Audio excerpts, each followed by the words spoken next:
Buenas tardes. Vamos a ver un ejercicio más de cómo interactúan las fuerzas eléctricas debido a cargas eléctricas en un sistema de cargas, ¿sí? Distribuidos de manera aleatoria, ¿sí? En este caso vamos a tener tres cargas colocadas en los vértices de un triángulo escaleno, ¿sí? Y para obtener las medidas, recuerden que esas medidas nos las tiene que dar de dato. Pues vamos a ver que en este caso tiene 41 centímetros, ¿sí? En este otro lado vamos a tener 45 y ahora vamos a tener 30.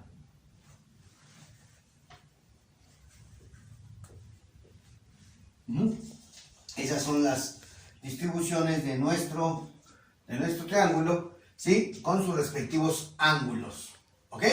Bueno, nosotros dijimos que, como lo primero que tenemos que hacer en cada uno de estos ejercicios es identificar dónde vamos a calcular la fuerza resultante. En este caso, nuestro problema nos dice que la determinemos en la carga 3. De tal forma que hay que hacer equipos o grupos de cargas, de pares de cargas, y siempre involucrando la carga 3, que es esta que tenemos aquí. Entonces, pues un grupo va a ser con la carga 1, de esta manera, y otro grupo va a ser con la carga 2, distribuidos, o más o menos de esta manera, ¿ok? Con esos pares de cargas. Ahora, ¿cómo vamos a detectar nuestra fuerza de cada uno de esos pares de cargas, si es de atracción o de repulsión? Bueno, pues eso se hace aplicando la ley de las cargas eléctricas, ¿sí? Y la cual nos dice que cargas del mismo signo se rechazan o cargas de diferente signo se atraen. En este caso, en el primer grupo, ¿sí? Vemos que tenemos dos cargas positivas, tanto la 1 como la carga 3 son positivas, por lo tanto van a experimentar una fuerza de repulsión. Ambas se van a repeler, pero a mí me interesa saber cómo se va a mover la carga 3. Y si se va a repeler esta carga 3, pues entonces quiere decir que esta carga se va a desplazar en esta dirección, así. ¿Ok? Y aquí le vamos a poner una flechita donde va a ser la fuerza que genera la carga 1 sobre la carga 3. ¿Sí? De esa forma. Ahora bien, vamos a encontrar la magnitud. Para encontrar la magnitud de esta fuerza, bueno, pues es muy simple. Lo único que tenemos que hacer es utilizar la ley de Coulomb, que me dice que es igual a la constante por el producto de la carga 1 y la carga 3, y entre la distancia que hay desde 1 hasta la carga 3 elevado al cuadrado. ¿Ok? Así. Ahora bien, ¿qué es lo que tenemos que hacer? Vamos a sustituir los valores en esta ecuación, y esto va a ser igual. Como está en el aire, tenemos una constante de 9 por 10 a la 9 newton metro cuadrado sobre Coulomb cuadrado, que multiplica la carga 1, que vale 8 microcoulomb. Entonces yo pongo aquí 8 y el valor de los micro, que es por 10 a la menos 6 coulomb. Y que afecta a la carga 3, que vale 5 microcoulomb por 10 a la menos 6 coulomb. La distancia que hay entre la carga 1 y la carga 3 son 41 centímetros. Pero yo lo debo de convertir en metro, y eso lo divido entre 100 para que me dé 0.41 metro. Entonces aquí va a ser entre 0.41 metro, y esto lo voy a llevar al cuadrado. Cuando yo pongo esos valores en la calculadora, pues vamos a obtener, ¿sí? El resultado de la magnitud de esa fuerza, ¿sí? En este caso, pues nos va a dar, tenemos ahí 9 por 10 a la 9, que multiplica la carga 1, que es de 8 por 10 a la menos 6, y que multiplica la carga 3, que es de 5 por 10 a la menos 6 también. Si todo eso va a estar dividido entre 0.41, y este va a estar elevado al cuadrado, de tal manera que eso me da una fuerza de 2.141 newton, ¿sí? ¿Por qué nos da tan poquita la fuerza? Bueno, pues porque la distancia en comparación a la magnitud de las cargas es muy grande, ¿sí? Entonces se experimenta una fuerza muy pequeña. Recuerden que la fuerza tiene que estar dada en magnitud, dirección y sentido. Por lo tanto, esta fuerza tenemos una magnitud, una dirección que va a estar dada por su ángulo de inclinación y un sentido por la flechita, este ángulo de inclinación, ¿sí? Tal cual está dibujado aquí. Nos damos cuenta que si este ángulo que está aquí es opuesto por el vértice con este ángulo, por lo tanto, este ángulo debe de valer también 25 grados. Entonces aquí vale 25 grados, ¿sí? Y yo puedo dar estos 25 grados, o bien puedo decir este ángulo de inclinación. ¿Y cómo lo obtengo? Pues a 360 le voy a quitar 25 grados y este va a ser de 335 grados, ¿sí? Cualquiera de los dos son correctos para indicar la dirección de ese vector. ¿Ok? Ahora bien, nos vamos con el siguiente grupo, ¿sí? Y el siguiente grupo pues está involucrando la carga 2 y la carga 3, ¿ok? Ahora, en este caso, esta carga es negativa y esta carga es positiva. Por lo tanto, según la ley de las cargas eléctricas, van a experimentar una fuerza de atracción. Eso quiere decir que estas dos cargas van a tender a juntarse. Esta carga que está aquí se va a ir sobre esta misma línea, ¿sí? Sobre esta misma línea, y se va a tender a irse a la carga 2, ¿sí? De esta manera. Esta va a ser la flechita que genera la fuerza de la carga 2 sobre la carga 3.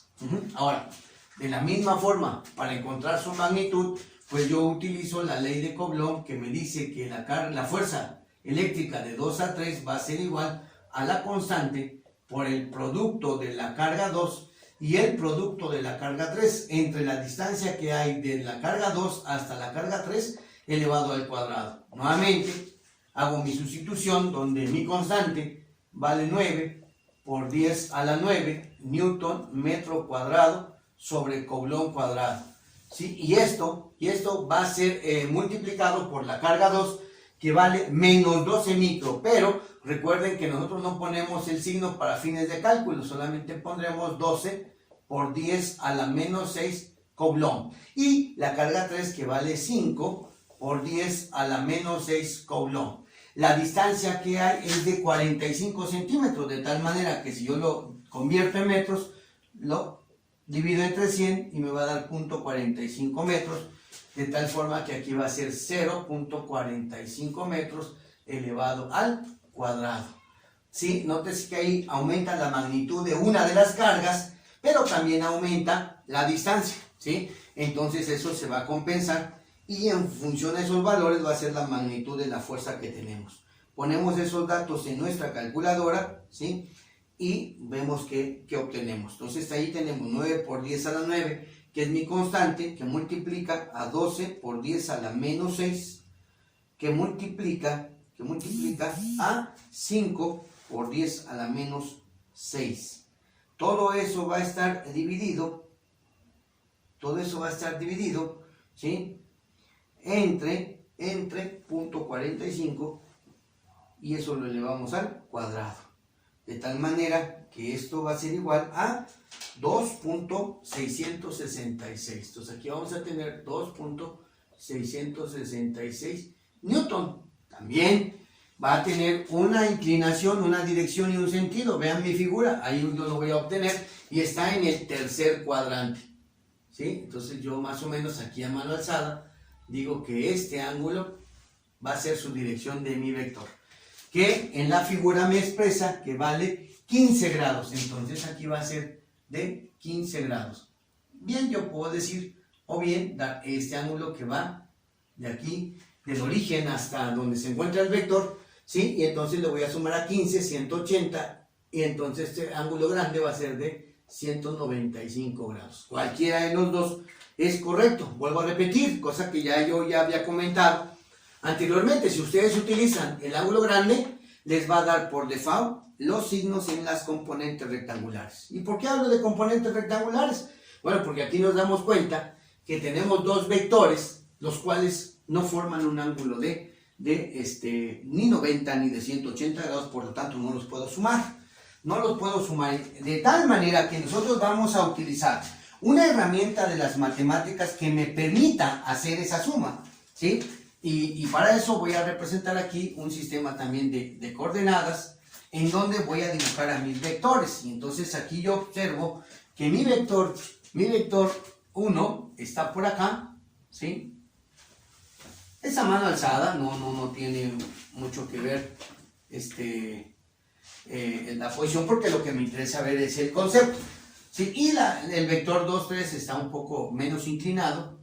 Aquí está mi fuerza 2, 3, pero en magnitud es más grande el 2, 3 que el 1, 3, ¿sí? Aunque aquí pareciera lo contrario. Vamos a hacer un poquito más pequeño que tampoco es mucho, tampoco es mucha la diferencia, ¿sí? Esta es la fuerza 1-3. Ok. Este ángulo que tenemos aquí está a un ángulo de 25 grados. Y este otro ángulo que tenemos aquí está a un ángulo de 15 grados. ¿Sí? De tal manera entonces que para que yo pueda observar las componentes rectangulares de cada uno de mis vectores, voy a trazar una línea paralela al eje de las Y, o sea, vertical, pero que corte el punto final de cada uno de mis vectores. Esta línea así, y de este lado una línea de esta forma. Y se forma un triángulo rectángulo, en donde los catetos de ese triángulo rectángulo son mis componentes rectangulares. Esta línea o este cateto, por ser paralelo al eje de la Y, pues va a ser la fuerza 2-3 en Y. Y esta que tenemos aquí, por ser paralelo al eje de la Y también, pues va a ser la fuerza 1-3 en Y. ¿Sí? Ahora bien, siguiendo con la misma regla, por ejemplo, en este caso, vamos a ver, esta distancia que hay desde el origen hasta donde está la línea o la componente en Y, ¿sí? Pues va a ser mi componente de 2 a 3 en X. Y esta otra distancia del origen hasta donde está la componente en Y de la fuerza 1-3, pues va a ser la fuerza 1-3 en X también. ¿Sí? ¿Qué ganamos con eso? Bueno, nosotros lo que ganamos ahí es que, pues, después de tener dos fuerzas totalmente diferentes, bueno, y no ser ni paralelas ni perpendiculares, por lo tanto no podemos sumar, yo calculo sus componentes. Al calcular sus componentes ya no me importa esta magnitud. Sí las necesito para calcular las componentes, pero una vez que yo calcule las componentes ya no me interesa la magnitud de los vectores totales. Lo único que me interesa son los componentes. ¿Y qué logro? Pues logro la condición para poderlo sumar, teniendo dos sumas diferentes. Estas fuerzas son paralelas y estas fuerzas son colineales, y de tal manera, o paralelas, pues, de tal manera que nosotros las podemos sumar. Eso es lo que ganamos con las componentes rectangulares. De esta manera se hace de forma gráfica. Para calcularlo nosotros de manera analítica, pues vamos a hacer una pequeña tablita. Una pequeña tablita en donde vamos a poner aquí los vectores o las fuerzas en X. Y la voy a obtener multiplicando la fuerza total que estamos hablando por el coseno de su ángulo, teta. ¿Ok?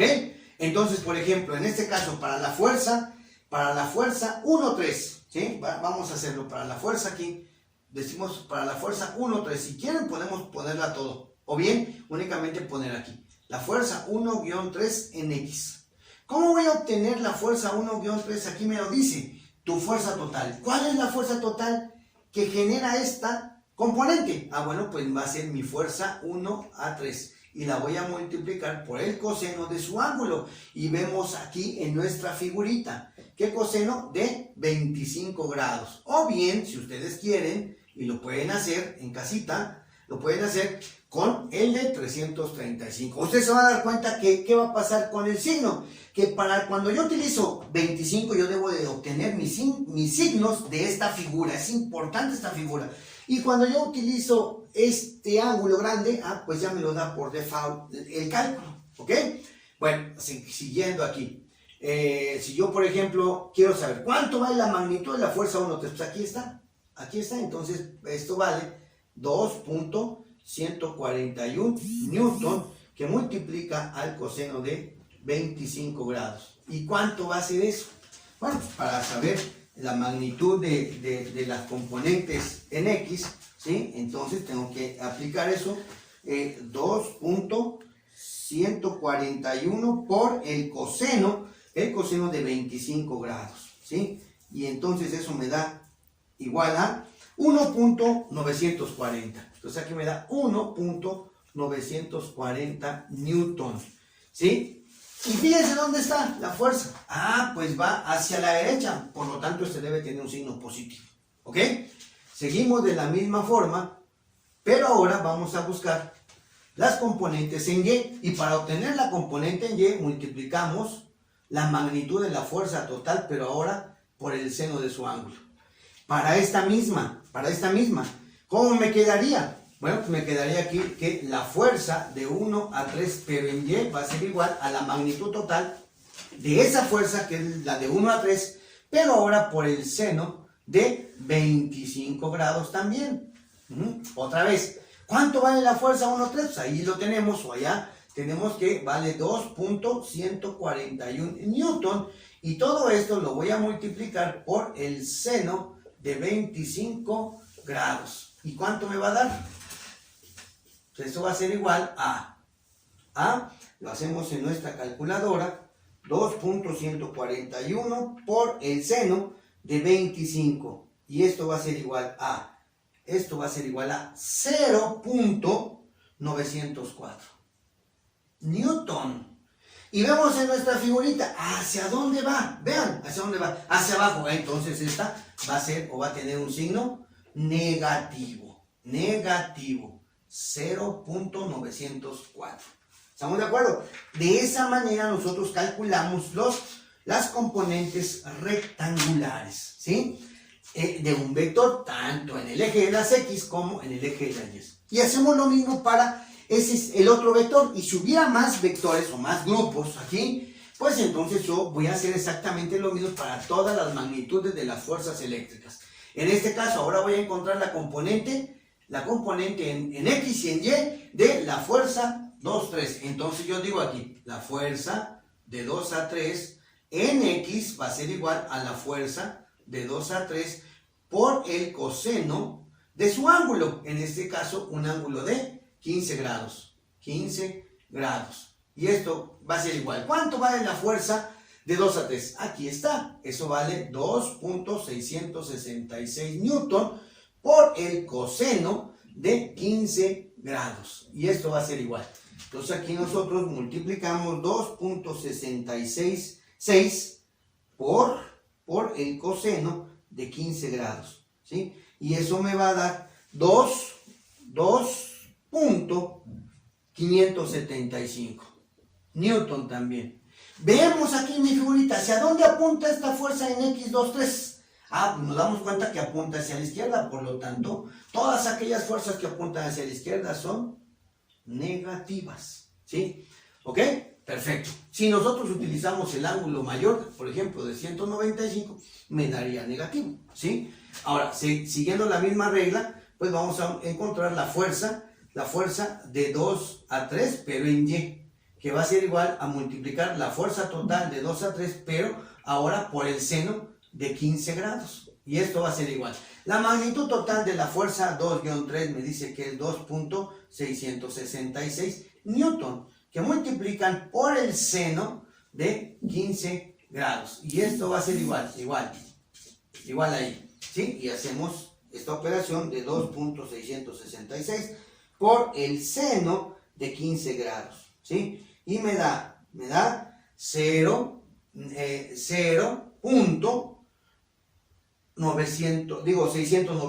690 newton. Y vemos aquí hacia dónde va. Aquí está, vean ustedes, hacia abajo también. Entonces, eso quiere decir que este va a tener un signo negativo. Eso no lo podemos olvidar, muchachos, porque eso me dice la dirección y el sentido de hacia dónde va mi fuerza. ¿Ok? Ahora bien, ¿qué vamos a hacer? Pues vamos a sumar estos vectores, o vamos a sumar y o restar, ¿sí? Recuerden que es una suma vectorial. pero termina siendo una suma algebraica para encontrar la magnitud. Por ejemplo, aquí, que son signos contrarios, entonces lo que vamos a hacer en realidad, una resta. Y vamos a decir que esta es la fuerza resultante en X. ¿Por qué? Pues porque va a ser una parte de mi fuerza resultante, ¿sí? Solamente la parte en X. Y para eso hacemos una operación de 1.940 menos, porque este signo es menos, 2.575. 2.575. Y eso va a ser igual a ¿cuánto? ¿Sí? Eso va a ser igual a menos, porque este número es más grande, 0.635 newton. ¿Ok? Bien, entonces ahora vamos a hacer exactamente lo mismo, pero con estas fuerzas que tenemos aquí. Y esta fuerza va a ser igual a la fuerza resultante, pero en Y, la cual va a ser igual a... En este caso vamos a hacer una suma negativa. ¿Por qué una suma negativa? Porque los dos tienen signos negativos. Entonces aquí vamos a decir signos iguales se suman. Y ponemos ahí menos 0.904 y menos 0.690. ¿Sí? Y eso va a ser igual a menos 1.594 newton. ¿Ok? Entonces, muchachos, fíjense ahí. Fíjense que teníamos dos vectores. Después aplicamos, descompusimos los vectores y llegamos a tener 4. Y otra vez ya nada más tengo 2. ¿Pero qué gané? ¿Qué gané con hacer todo este trabajo o todo este análisis matemático? Yo gané, primero, esos dos como estaban originalmente no se podían sumar. Al obtener las componentes rectangulares de los dos vectores, sumé las que están en X y las que están en Y. Y entonces nuevamente tengo dos. Una en X que es negativa, o sea que va hacia la izquierda. Más o menos así. Esta sería la fuerza resultante en X. Y otra que va en Y y que va hacia abajo. ¿Sí? Lo voy a pintar con otro color. ¿Sí? Hacia abajo por ser negativa. Si fuese positiva, yo la tendría que dibujar hacia arriba. Esta sería la fuerza resultante en Y. ¿Ok? Así. Ambas negativas. Tercer cuadrante. Entonces, esta, hagan de cuenta que estamos en computación, la seleccionamos, la copiamos y la pegamos igualita aquí. ¿Sí? Y hacemos lo mismo con la que está en X, entonces la pegamos aquí. De tal manera que se debe de formar siempre un rectángulo. Y la fuerza resultante total, la que estamos buscando nosotros, es esta diagonal que está aquí, que viene del origen. Esta diagonal. Esa va a ser mi fuerza resultante. Y yo voy a trabajar con dos triangulitos. Bueno, con un triangulito, pero este que está aquí es con el que vamos a trabajar. ¿Sí? Ahora, fíjense ustedes. Esta fuerza que tenemos aquí, como la copiamos y la pegamos aquí, pues es exactamente la misma. ¿Sí? Además, es un rectángulo. Estos lados son exactamente iguales. ¿Ok? Entonces, ahora, si yo tengo dos catetos, yo quiero conocer la hipotenusa. ¿Sí? De tal manera que me dice la fuerza resultante total es igual a la raíz cuadrada, ¿sí? De la suma o bien, como lo estoy manejando yo, la fuerza resultante en X al cuadrado más la fuerza resultante en Y al cuadrado también. ¿Sí? Y encontramos de esta forma la magnitud de la fuerza resultante que actúa sobre la carga número 3, que es lo que nos está solicitando nuestro problema. En este caso va a ser la raíz cuadrada de menos, vuelvo a repetir, si ustedes no quieren ponerse menos, no lo hagan, no pasa nada, 0.635 newton. ¿Y por qué no pasa nada? Porque está elevado al cuadrado y todo número elevado al cuadrado va a ser siempre positivo. Más la fuerza resultante en Y, que también es negativo, entonces menos 1.594 newton. Vuelvo a repetir, si ustedes no quieren poner el valor o el signo de la fuerza, no pasa absolutamente nada. Y ponemos esos valores en nuestra calculadora, ponemos entonces la raíz cuadrada, abrimos un paréntesis. En este caso, como voy a poner el signo menos, pues debo de abrir dos paréntesis, ¿no? Dos paréntesis, después pongo el signo menos y después pongo 0.635. Cierro el primer paréntesis y lo elevo al cuadrado. más, abro otro paréntesis porque es negativo, y pongo menos 1.594. Cierro ese paréntesis y pongo al cuadrado y cierro mi paréntesis original total. De tal manera que esto va a ser igual a, la fuerza resultante va a ser igual a 1.715 Newton. Ahí tiene más dígitos, pero con eso son más que suficiente. Newton, esa es la magnitud. ¿Cuál es mi dirección y sentido? Bueno, mi dirección va a ser mi ángulo y el sentido mi flechita. Entonces es importante que yo aquí indique que va a estar en el tercer cuadrante, algo así. Y este va a ser mi ángulo. Ángulo que le voy a llamar aquí alfa. Y que lo voy a obtener porque va a ser igual a este ángulo. ¿Sí? ¿Cómo lo voy a obtener? Con la función tangente. Entonces yo sé aquí que la tangente de alfa es igual al cateto opuesto, que aquí está. Es este. ¿Cómo se llama? Fuerza resultante en Y. Entre el cateto adyacente, que es este. ¿Cómo se llama? Fuerza resultante en X. Así. De tal forma que la tangente de alfa va a ser igual a la fuerza resultante en Y, que vale, aquí está, menos 1.594 Newton. Entre X, que está aquí, menos 0.635 Newton. Cancelamos los Newton y cancelamos los signos, ¿sí? Porque menos entre menos se hace más. Ah, pero yo quiero saber cuánto vale el ángulo, no la tangente del ángulo. Entonces esta tangente la paso para acá y me queda que alfa es igual a la tangente inversa, o el arco tangente, como quieran, de 1.594 entre 0.635. Y eso me va a dar, lo pongo en la calculadora. Recuerden que para poner tangente inversa pongo primero shift y luego la función tangente y divido ahí 1.594 entre 0.635. ¿Ok? Y le ponemos igual de tal manera que esto me da o me dice que alfa vale 68.279 grados. Este es mi ángulo. Y esto es lo que va a valer aquí, 68.279 grados. Ahora, si yo quisiera, le sumo los 180 que hay del origen hasta acá. Pero con estas indicaciones es más que suficiente para que yo entienda cuál es la posición, dirección y sentido, así como la magnitud de mi vector resultante. Espero haya quedado claro.